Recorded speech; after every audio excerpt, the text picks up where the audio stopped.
Envy is kind of a weird emotion. We don't really think about it a whole lot. It doesn't rhyme with sad, glad, or mad, or bad for that matter. So what in the world is envy and where did it come from and why should it matter? So when I think of envy, and I kind of come from this perspective of like, how do we create a good life or is a good life?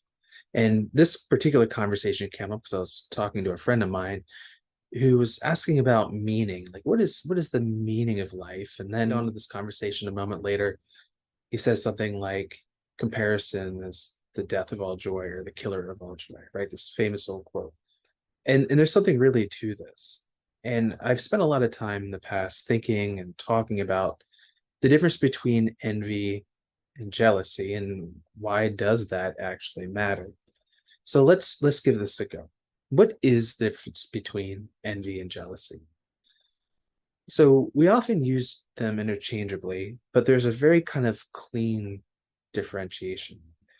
Jealousy has a possessive or deserving quality. So if you're jealous of your partner or wife, you're jealous that someone else may take them or they may do something without you. Jealousy has this quality that they're yours and you deserve them for some reason, whatever it is, valid or invalid, that's not really what we're talking about. But there's a sense that they're yours in some way and you have a right to them in some way. And we think about other examples of jealousy, and one that comes to mind is you have two kids and there's a toy that belongs to one of them. The other kid picks it up. What happens? Suddenly, that first kid who was very disinterested in the toy, suddenly very jealous of it, possessive of it. So we might even presume there's a useful quality of jealousy because it helps us protect things that are ours. Now, we can take a long debate about how far that goes and the validity of it, whatever, not the purpose here.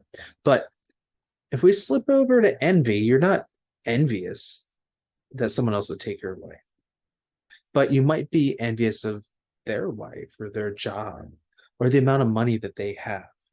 Now, there's a real fine problem in the middle of this, and we can look at the history. Envy requires at least three people. Therefore, envy is a relational emotion. So, if we think about what it would be like to be a human before modern times, before we're all very, quote, differentiated and preoccupied with becoming our, quote, best selves, envy wouldn't exist. If you lived in a hunter gatherer community where all things were shared together, you wouldn't be envious of anything else because it was already completely shared, right? So envy is a function of individuation. Now, here's where it gets tricky. Suppose you appreciate how I speak for whatever reason. If you appreciate how I speak, you may think to yourself, I want to work on my speaking abilities. Or you may think, I would like to speak like Dan. Now, the first version of that, as you look at yourself and you might honestly reflect, there are skills that I could benefit from having. But if you say, I want to speak like Dan or I want his ability, that is envy. And there's a very real problem there. And one of the problems is the fact that you simply can't have it. It is not yours. You don't deserve it. You don't have a right to it. And you certainly don't own it. Now, what happens is a natural, healthy desire to improve yourself as an individual can help make you into a better person. And this, I believe, has been wholly ingrained in the Western civilization culture over quite a long period of time. And it has helpful points, right? We have all this technology, people become educated, people work hard to stay healthy, and it can actually help you live a really great life, right? There's meaning in that because it's writing your story. Now, if you flip that and say, I want to, quote, speak like Dan, or I want to have, Buffett's money, or I want to play football like Tom Brady, you you can't be those people. The envy will make you continuously deride yourself. There's a story about Dave Mustaine of Megadeth. He used to be in the band Metallica, and anyways, Megadeth became a very famous, influential. He's made tons of money, but it aided him that he was never Metallica. And could he ever be at that point? Now, that's an interesting story, and you should look it up if you're interested. But it really speaks to something that was in his psyche that made it impossible. Something terrible happened in capitalism. We've all heard of the idea of keeping up with the Joneses, and we know that there's something that's just kind of icky and ugly about that. We're really hard to put our fingers on it, and it doesn't stop us from doing it anyway. Our neighbor got a pickup truck, so we're going to get a bigger one. And they got a big screen TV, so I'm going to get a projector.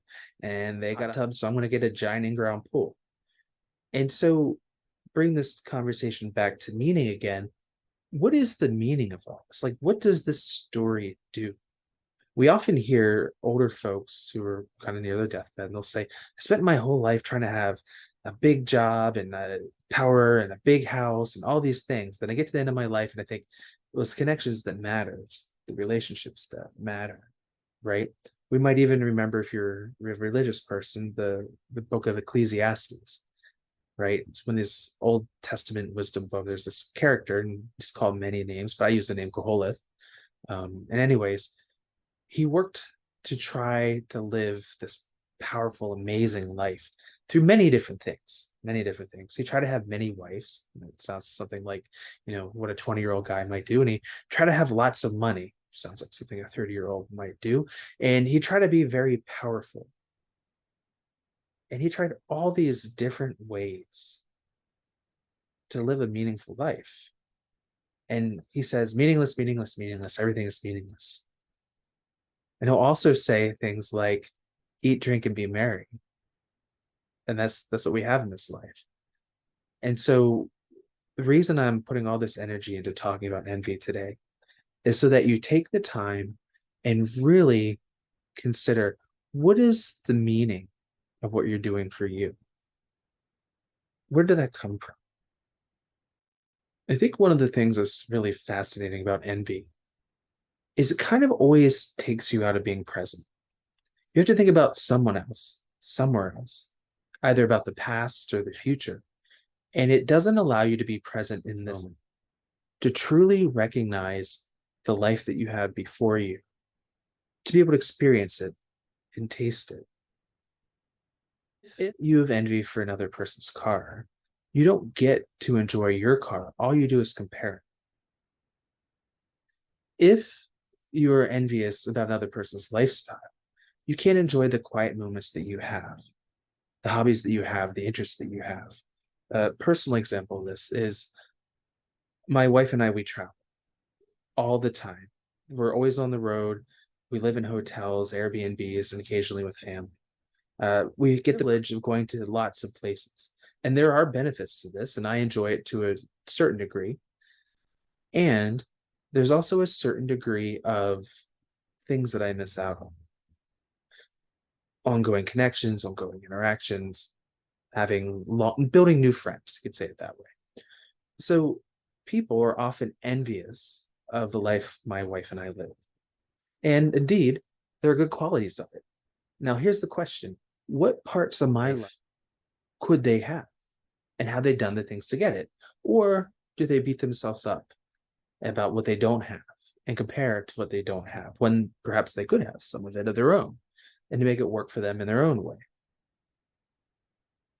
So, that being said, I encourage you to really think about the power that you do or don't have over your own life.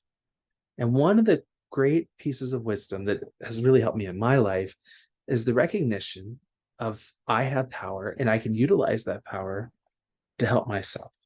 And at the same time, recognize where I don't have power.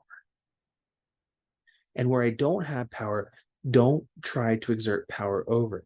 It will do nothing but frustrate me and make me miserable.